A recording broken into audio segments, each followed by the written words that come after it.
from to see some family. So now I'm quarantining in Japan and want to talk about that experience a little bit because it's a pretty interesting thing. Things have changed. It's become a little bit more strict, I guess you would say, with more procedures. And right now I'm quarantining at a hotel for 6 days. That's mandated by the government. And then I will spend the remainder of my quarantine period of 8 days at my home. So I've got quite a bit of time on my hands to do stuff like this. If you have any questions, feel free to ask. And yeah, just want to kind of talk about what the experience is like.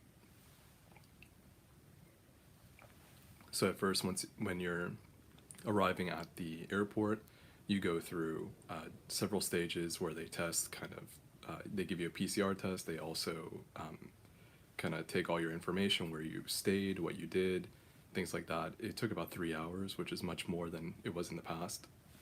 When I came about a year and a half ago, it was just about PCR test. If you provided your your negative, COVID test from your point of embarkment, then they would let you through. It was maybe an hour and a half at most.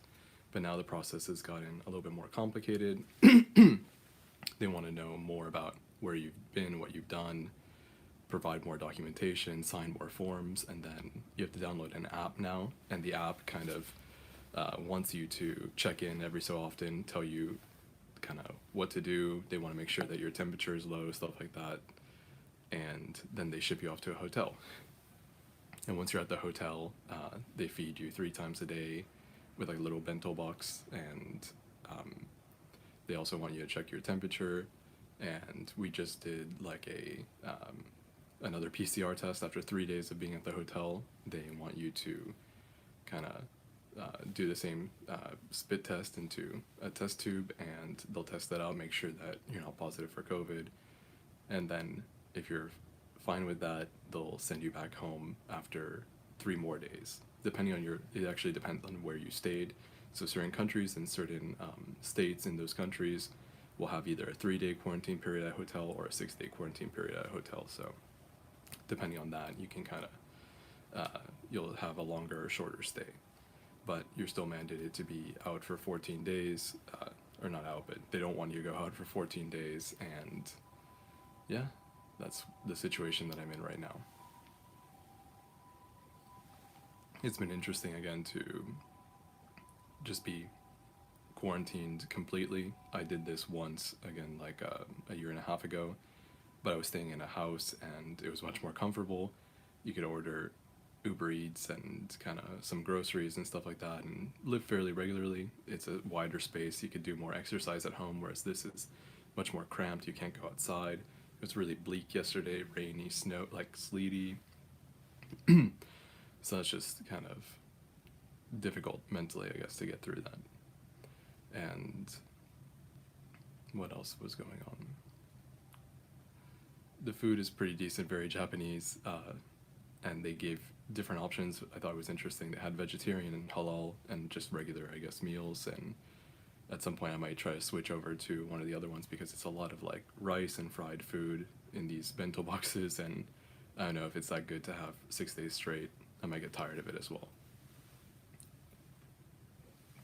The other thing is coffee. I love coffee, and they don't provide anything but water for you, so I had to get some of this delivered, and luckily I brought some cans of coffee from the airport. There's just like 1 or 2 locations that they have a vending machine. I bought some stuff there, brought it to a hotel thinking that something like this would happen. They wouldn't let you go to the convenience store or the supermarket before you got into the hotel. And I also have some instant coffee that I brought back from the States and all, so trying my best to live a little bit of a normal life here. Also, when I left for the States, I think that they didn't have any of this quarantine like information online for the places that I was going. There was no quarantine at hotel, and I didn't bring any kind of things to work with, so I've just been trying to relax a little bit, do whatever kind of work I can as far as like writing scripts for videos or trying to message different clients and get some work for the new year. But it's been interesting kind of being stuck doing nothing. like at least on the plane, I'm someone that always wants to be doing something. I can't really sit down and just relax, do nothing. And lately, being used to going on a plane for like 12 hours, it's the one time that I feel like I could just sit down, relax, and do nothing, because it's such a cramped space and you can't do anything. Whereas this, I feel like if I had a computer, if I had other stuff, I would be doing more. If I even had a camera, I don't have a video camera with me, but I have this. I'm trying to do whatever I can in the meantime. So, thank you so much for joining. If you have any questions, please feel free to leave one, and I'll do my best to give you a nice answer. But yeah, I mean, I think as time has gone on, I've been more appreciative of just relaxing, doing nothing on a plane, trying to sleep, watch a few movies, stuff like that. But after 3 days of being in this kind of hotel quarantine, you get a little like restless, I guess. You want to go outside, and you go through all kinds of different emotions. And I can only imagine what it's like to be in some solitary confinement or something like that. Even though this is much more comfortable, much nicer, you can see what the psychological effects of being kind of locked away would be, and kind of having a lot of control taken away from you. Like I said, that I don't really have too much to work with. I'm just trying to, do whatever I can, but there's a lot of time in the day. They wake you up quite early for breakfast or for a PCR test, and then you end up staying up kind of late doing whatever you can, and it's just a kind of a weird experience, and I'm trying to still wrap my mind around it.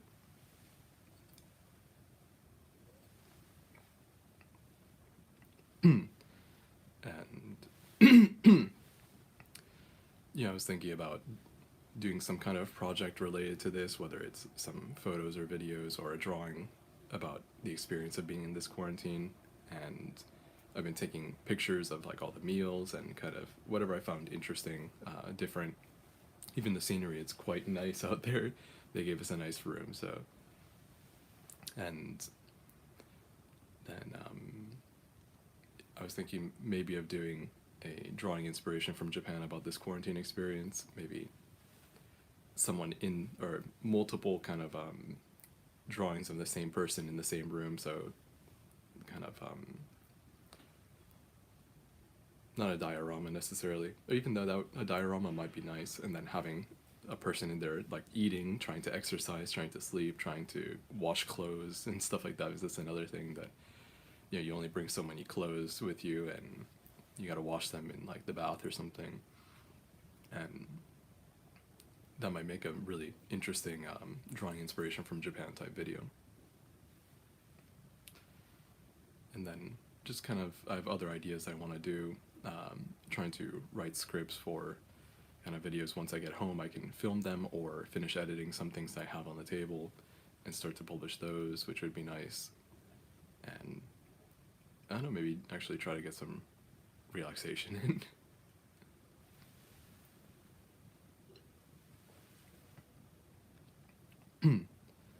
What else has been interesting about this process?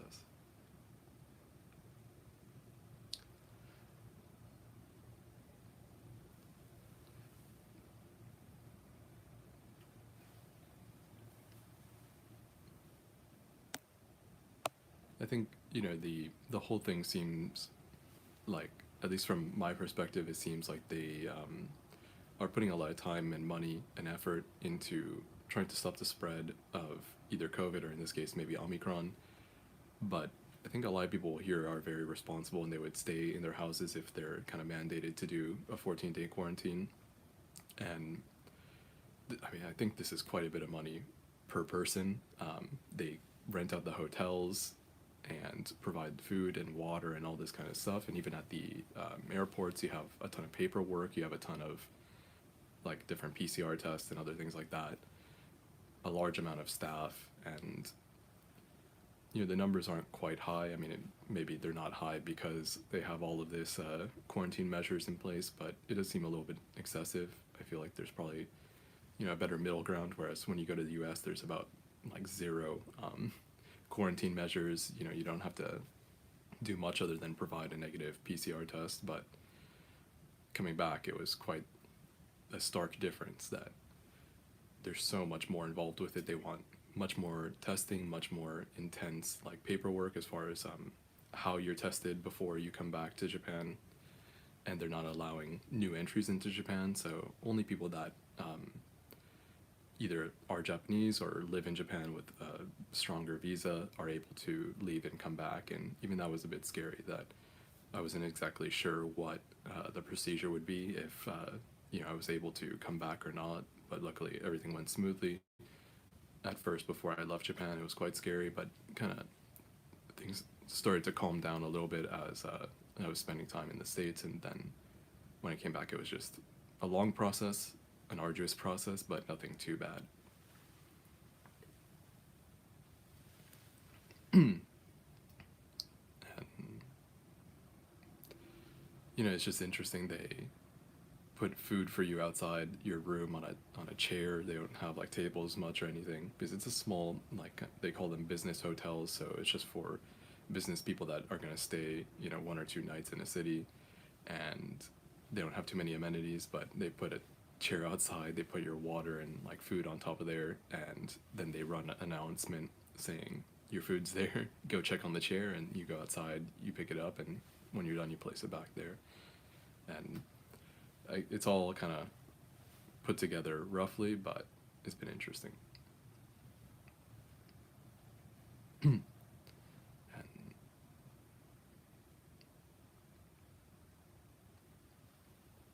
I think they don't have like microwaves in the room. That one of the things, you can order Ubereats, at least at this hotel. Some of the other ones you might not be able to do Ubereats or other kind of delivery apps like that. What they do is they'll send your food to the front, and then one of the people that's working at the front of the hotel will send it up to your room, but sometimes it takes time. So if you order something that's like a perishable or something that could go bad pretty quickly, apparently other people have had bad experiences with that. And there's no microwave in the hotel rooms. Maybe there's one outside, but you're not allowed to go outside. And so eating has been a little bit difficult, I guess, that you don't get that much variety, and also not much nutrition in the foods that they're provided. That's why I said maybe I'll try vegetarian or even halal, because those are probably much healthier options compared to what they're feeding us. And luckily with Uber Eats, I was able to get a few different things, tasty things that I missed from Japan, and kind of have a better experience with that. And apparently they have police kind of posted up outside of the hotel so no one can get out, and it's a very strict and serious process. So yeah.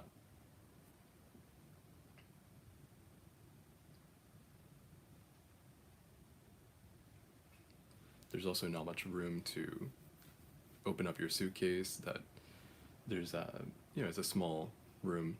Japan is very well known for its small rooms, especially hotel rooms and like apartments, and there's kind of not a good way. You got to Tetris everything, try to find the space that fits the suitcase that you could open it while still opening the door and going into the bathroom and like getting into your bed and stuff like that. So stuff like that has also been interesting, trying to figure out what's the best way to approach it and keep on trying new things to make the 6 days a little bit more comfortable.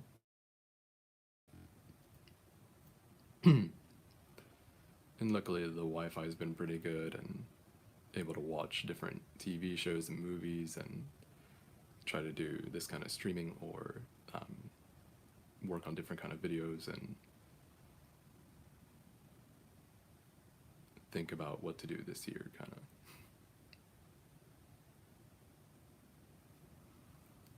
But yeah, I think the experience would be improved quite a bit if there was a microwave in each room. But the good thing about some, I guess, different types of fast food in Japan is that if you get like a instant ramen, all you need is hot water, and every room in Japan will definitely have a hot water, like a kettle that will heat up water for you. So like people will use it for tea and ramen and stuff like that, and that's very convenient. But no microwave means kind of your options are limited for heating things up, and I think even they could save a lot of kind of, I don't know, waste or whatever if they provided you with a water bottle or something that you could refill, or even ask you to refill it, because they don't ask you to refill it. You receive 3 water bottles each day at least, and over a period of 6 days and all that, you get a lot of water bottles. And I know that they recycle them here, but still I feel like there's a better process for that. And even with the food, I feel like they're feeding you a big plate with a lot of rice and other stuff 3 times a day. And if they give you a microwave, maybe they could ask you to reheat some of it, because I don't think everyone finishes it, and a lot of it gets wasted and thrown away. So I felt like a lot of that was unfortunate as well, that it's hard to find an alternative, but maybe if they kind of asked you to be a little bit more conserving with those things, it might be better for the environment and better for cost and everything.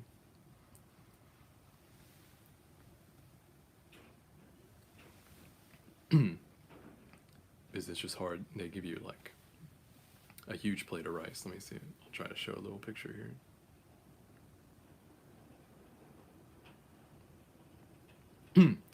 So breakfast is the only time that you don't get rice, but otherwise you get a big portion of rice, some fried stuff, and a little bit of not fried meat, and you get maybe some salad or some like cabbage, a little pickled dish, and then like a little side dish. And then for breakfast has been the same every day. It's been 2 pieces of bread, a salad, a little egg omelet, 2 sausages, and then some potato salad. But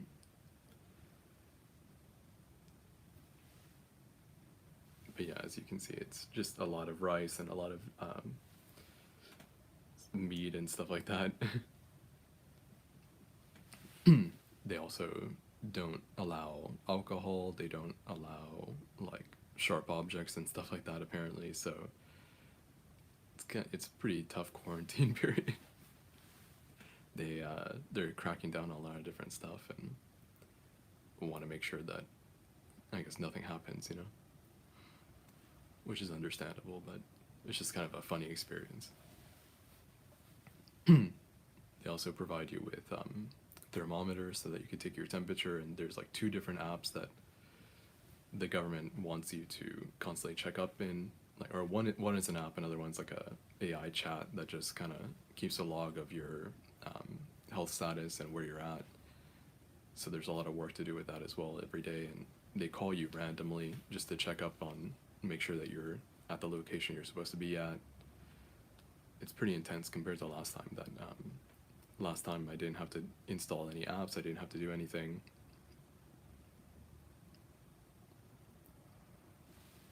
But hopefully in the next few days I'll be able to go home, and then that will actually allow me to do different kinds of work and stuff like that.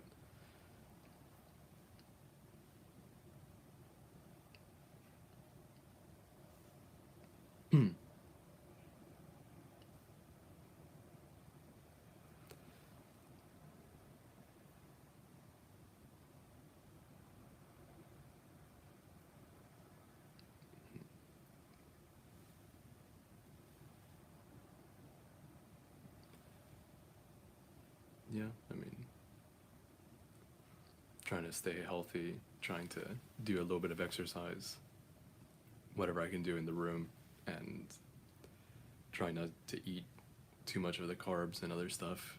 But you do actually get hungry. I think it's surprising how not doing too much, you still get hungry in between the meals. They'll feed you now around like 8:30, so in about an hour or so, and then at noon and at 6. And I was pretty surprised at how hungry I got in between those meals. And luckily I do have some snacks and other stuff that I brought from the States, but it's been an interesting learning experience. Every other time that I did like a quarantine, I feel like I had more room to breathe, more options, other things like that, whereas this is just confined and less freedom as far as movement and what you can do, where you can go, what you can eat. Hey, thank you so much for joining. If you have any questions, please feel free to leave a comment, and I'll try to answer to the best of my abilities. And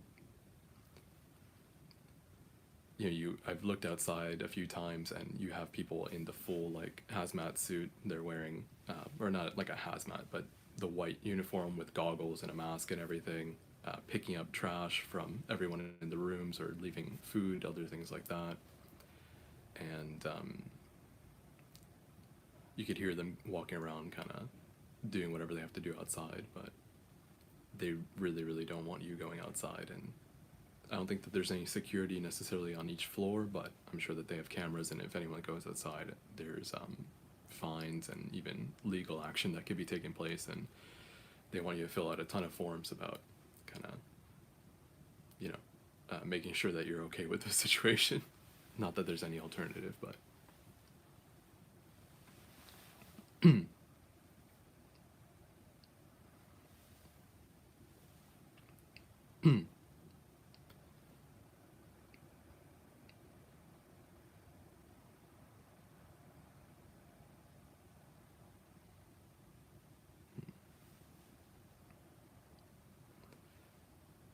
But it's about halfway over now, yeah. So today is the halfway point. The first day wasn't so bad because we like got in really late. I think that's one of the hardest things. It's a like 12.5 hour flight, or like a 12-hour flight, and then 3 hours at the airport going through lines and trying to fill out paperwork and all that, waiting for your results, whether you're positive or negative, and then,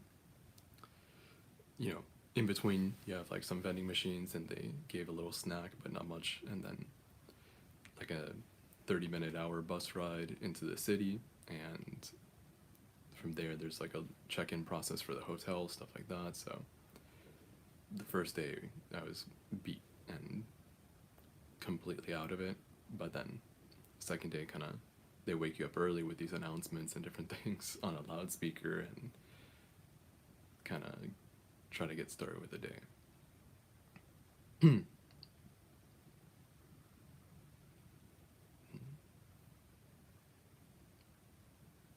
Luckily they gave you, whoever like checks in, even if it was later in the day, they had meals prepared for everyone and was able to eat, because like I said, there's not much you could do at the airport. There's no like food stalls available. Once you get out of everything, they shepherd you right to the bus, so there's no time to do anything. And I was lucky even to get a coffee. Like I said, if you happen to do this process, you should pack up on snacks or whatever kinds of things that you like to eat, because it's there's no room to kind of pick up anything.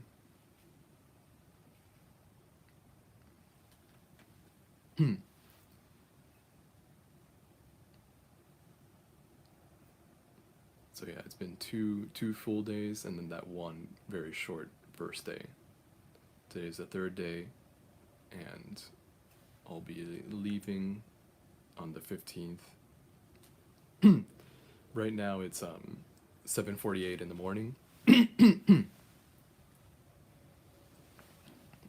It's 7:48 in the morning, and I'm awake because I had to take a PCR test this morning.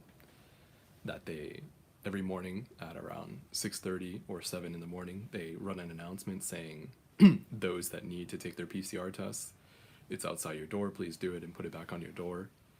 But they run it to every room, so they've been waking us up at early times. And so on the third day, and I guess regardless of what time you have to leave, whether it's 3 or 6 days of quarantine, on the third day you take a PCR test, and then maybe for me on the 6th day I have to take another one just to make sure that I'm okay to leave. And if you don't get woken up by that one, at like 8:30 they run another announcement on the PA to get everyone up and eating breakfast and stuff like that. I'm surprised they don't have like a mandated exercise time. Because really I think it's a small confined room and you can't go outside for 6 days. It's kind of tough on everyone. And even maybe yesterday or the day before, got a notification saying that someone else on the plane was tested positive for COVID. So at least the systems are working well, you know.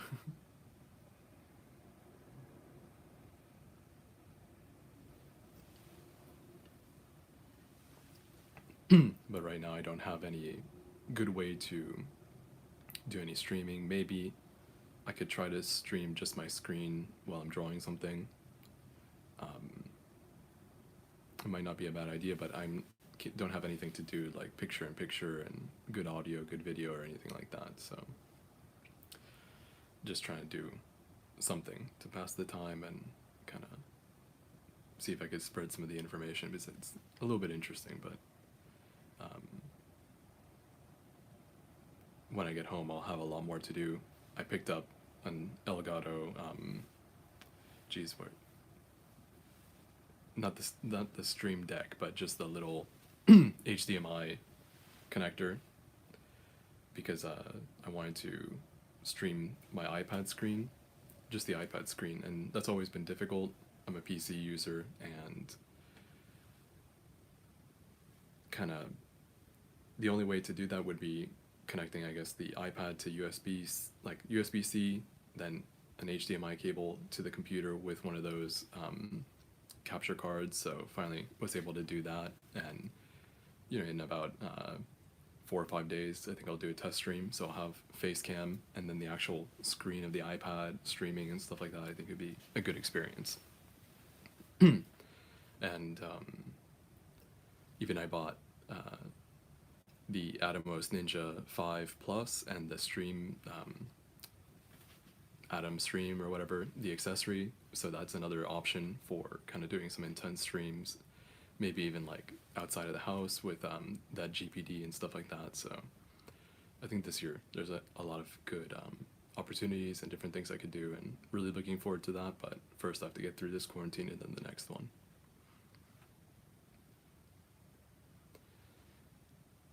But very much looking forward to trying to make the streams a little bit better, because I just didn't have too much luck with streaming last year.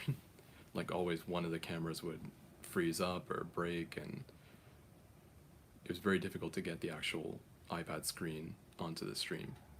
And other than that, I actually brought home my Cintiq 13 HD, so even if the iPad isn't working out, I can hook that up right to my computer and stream pretty easily. I might even I've been wanting to do more retro review type stuff. I didn't have too much time to go through all of my equipment that I have, like, with my family. But I have stuff like that LS800 that I always show kind of as an old piece of tech, and I'd love to go back and review that and talk about that.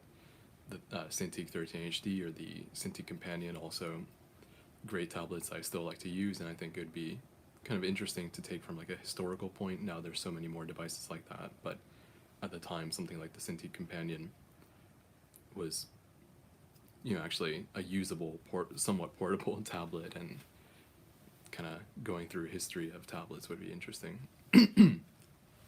Even trying to pick up like a Apple Newton or something like that. I know that they're getting more expensive, but just to mess around with it, make a video about it would be pretty cool. And I mean, technology has improved so much, and I'm so used to just using the iPads for drawing since maybe 2016, 2017. But it's easy to forget about all the hoops that we had to jump through just to try to draw on the go and all.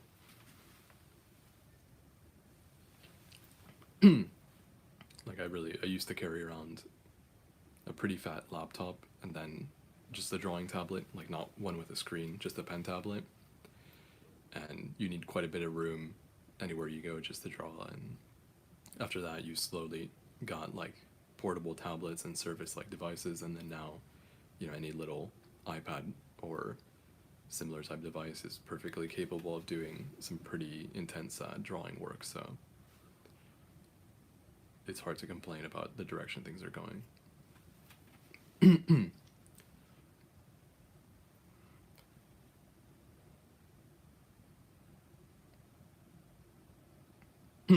Yeah, I mean, that's the one thing about the Companion 2 that I seriously debated trying to pick it up or switch out like my original Cintiq Companion for the second gen, because it has that added functionality of being able to be hooked up to a computer and used as a regular drawing tablet. I guess just I had a 13 HD like standard Cintiq, and then I had the companion, so I felt like I guess I was okay with that. But both of them are still working just fine. The companion, it's getting older. The processor isn't very good, but for just Paint Tool SI or Clip Studio Paint, it's okay. Still perfectly usable, and then my 13 HD is, fine after who knows how many hours of use. Like, even as a second monitor is great.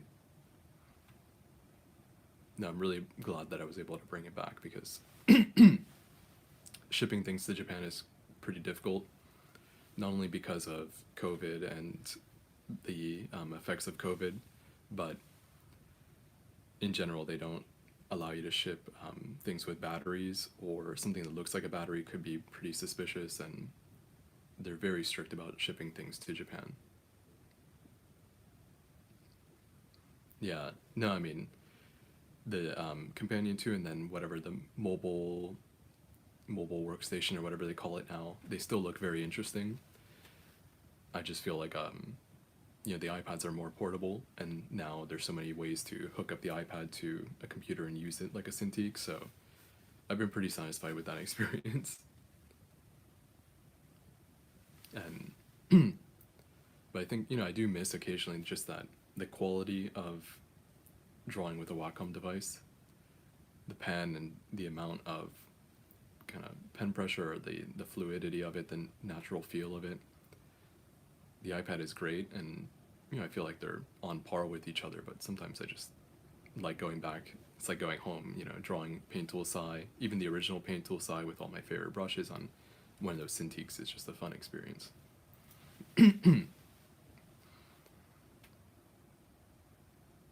Yeah. No, there's something about, you know, at that time, I think back 28, like 2012 or like 2008, somewhere around there. Like, I guess when Wacom was really at its peak, as far as they didn't have much competition and they were putting out a lot of great devices. And I think it's amazing that it still holds up. There's not much technology from that time that holds up to modern stuff. So even the newer, I think now they have 4K screens probably, or higher resolution screens, and probably technically better pen technology, but for what I do at least, I think it was perfectly fine and it still works. I mean, even the standard one, I've run through so many nibs of it, and I even bought some, like at Comic Market here in Japan, someone had custom nibs that one was like a ballpoint, it was made of metal, and it could work with, more the pen tabs, not the Cintiqs, because it would probably damage the screen. But I was just so like blown away by the fact that someone made a custom nib, and I mean, this was quite a few years ago as well, so now I'm sure that there's tons of different manufacturers that make stuff like that, but I think I just like the straight standard one. Like, the thing I do like, I guess, like a bigger tip for the Surface pens I bought for the older Surface pens. Actually, yeah, I've used the felt one quite a bit. I know that I use the felt one. What's the other one? The spring nib? Let me look it up, because it's been quite a while since I...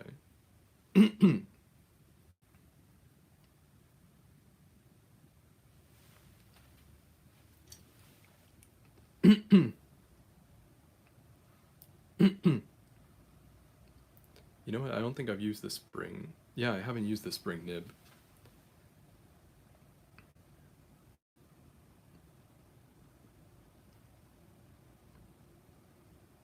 I've used the flex, the standard black, the standard white, and I think the hard felt. I have to quarantine for another 3 days, but it's 6 days in total. And I gotta message you, man. I've been so busy with other stuff, being back home with my family and other things, but now I'm back in Japan and kind of have a little bit of time on my hands. Trying to do some work, but trying to plan for the rest of the year.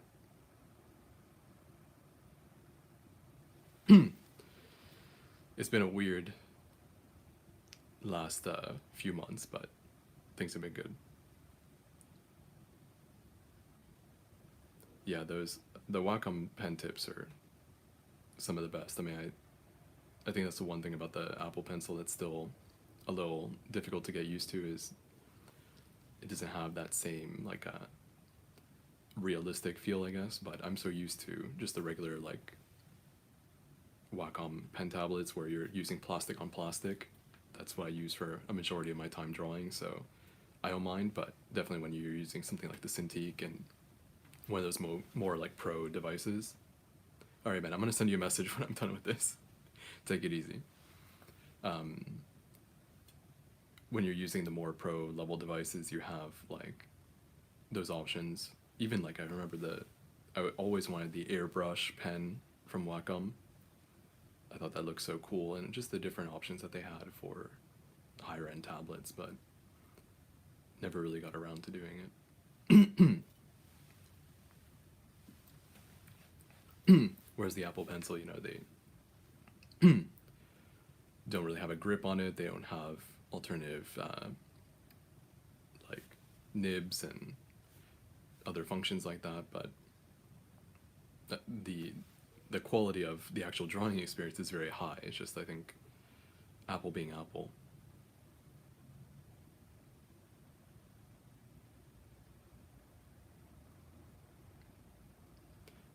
Oh, okay. I gotta see if I can pick up. I'm sure here I could pick up some of those spring nibs because I really like kind of. I think the thing I miss the most about moving over to like iPads and it's more the apps I think than the Apple Pencil. I think the Apple Pencil is capable of it, but the apps like Procreate don't give you that fine of a control, especially with kind of tapering and stuff like that. I've messed around with brushes so much, and that's another thing that I have dove in deep into trying to make a better brush set for Procreate, and this year I'm going to put something out I think that I spent a lot of time with. But yeah, I think some of those Wacom offerings are really nice. That I wish I mean, I understand that Apple doesn't want to do all that. I'm sure make like alternative pens and stuff, but it'd be interesting if they kind of opened up the technology and let other companies take the same pen, because those Bluetooth styli, they're not gonna cut it, I think, for professionals. But if the same technology that was in the Apple Pencil was able to be applied to a more professional style pen, I think that'd be really cool. Especially for the nibs, like I think if the tips could be different and have more of that Wacom style like grip with a button and all, maybe even an eraser. I mean, eraser would be great. Yeah, it's just I don't think they're gonna ever do that, but who knows? It'd be cool if they kind of keep on pushing the technology. Yeah, I mean, even that, I don't like on the second generation Apple Pencil the capacitive button, because it gives you too many like false positives that you just, as you're working on something, it'll switch your colors or do whatever that function is. And yeah, if you're using a grip, it doesn't work. And then for me, I just always hit it when I don't want to hit it. And then sometimes when I want to use it, it doesn't pick it up. It doesn't like register that I wanted to do it. But it's nice to have it, I wish it was a little bit more customizable, but or just like a physical button. I even remember like with the Wacoms that my buttons, I used them so much that they would break, like something, would break inside, or they would get stuck, and then I would take the pen apart and fix it. And I think those pens are great that you can kind of do whatever you want with them, replace parts yourself. Yeah, I think there's not too many options like on the OS level for the Apple related stuff, which is one of the more unfortunate things. Like it'd be nice if you could do a full like pen pressure sensitivity change adjustment for the whole OS, instead of per app, stuff like that. is every time I get a new iPad, it's like having to go into the app and adjust a little bit of the pressure curve and stuff. Even though the base is pretty good, I found that it works close to my liking. Like for sketching, it doesn't matter, but once I get into more technical stuff, then it feels, I want to start making those adjustments. Yeah, and it'd be, you know, that's the weird thing about Apple, it's just, they make such good stuff, but also they don't give you the control that you actually need to do a lot of what you want. It's like you can't have your cake and eat it too with Apple. No, I mean, it's hard kind of going back and forth between PC and Apple products. No, thank you so much for stopping by. I really appreciate talking, and hopefully I'll be able to do one more of these, and if not, when I get home, I'm definitely gonna try out different tech that I picked up. So I'll probably stop this in a little bit, but the next video that I'm gonna put out is about building PCs, because last year I built a few PCs for friends, and I want to talk about kind of some advantages or reasons why artists should also build their own PCs, and considering that a lot of the stuff I talk about is Apple products, and one of my main gripes with them is that you can't take it easy, man. Thanks.